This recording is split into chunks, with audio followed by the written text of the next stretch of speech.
En principal, Monsieur le député de Borduas.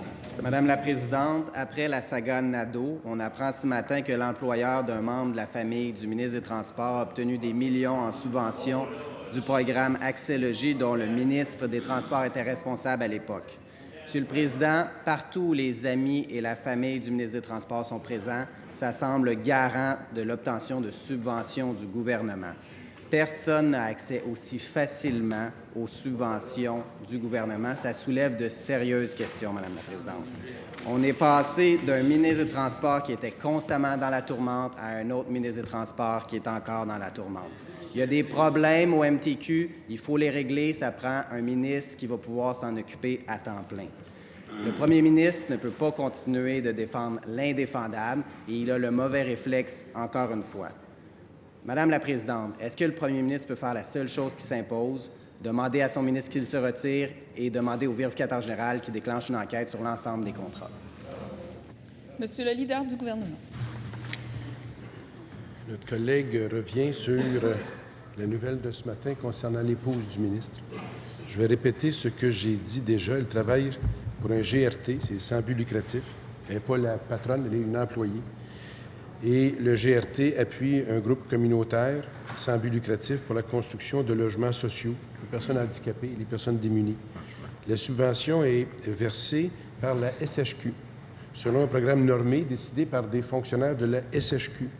Il n'y a aucune autorisation qui passe par le ministère en question. L'épouse est une employée du GRT et son travail d'employé du GRT est connu par le commissaire selon nos règles, Madame la Présidente. Je veux juste demander à notre collègue qu'est-ce qu'il trouve de pas correct dans cette histoire-là qui concerne la conjointe d'un député. En première complémentaire, Monsieur le député de Borduas.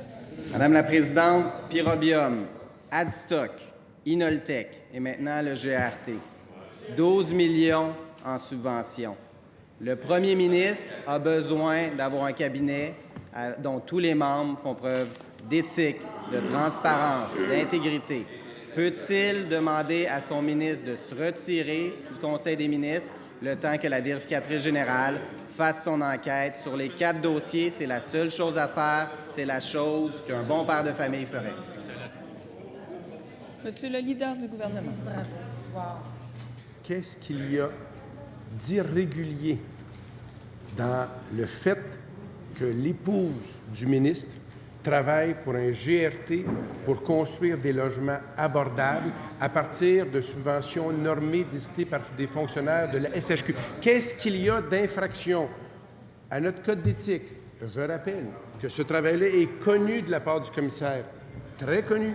Alors, s'il n'y a rien là-dedans, s'il n'y a aucune, puis il n'est pas capable de mener une seule chose qui est irrégulière, ce qu'il est en train de demander aux 125 députés, c'est divorcez-vous pour siéger ici, sinon il n'y a pas de job pour nous autres. En deuxième complémentaire, Monsieur le député de Borduas. Madame la Présidente, c'est la 3e fois qu'on va le demander au premier ministre.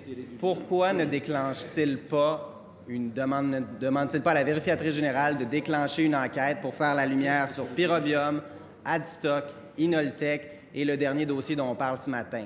La seule chose à faire, c'est de demander à son ministre de prendre un pas de recul, de se démettre du Conseil des...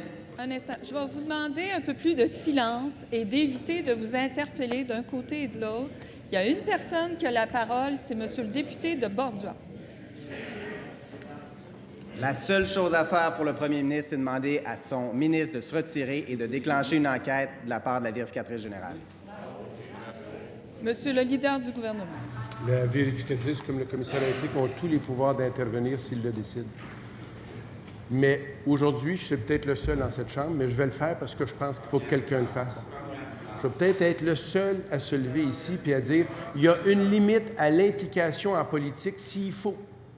Que quand on rentre à la maison, il n'y en a plus de conjoints. Ah, puis j'entends, oh, c'est ça que vous faites en ce moment. C'est ça que vous faites en ce moment. Vous êtes en train d'imposer à nos conjoints un fardeau qui n'a jamais été mis dans notre code d'éthique.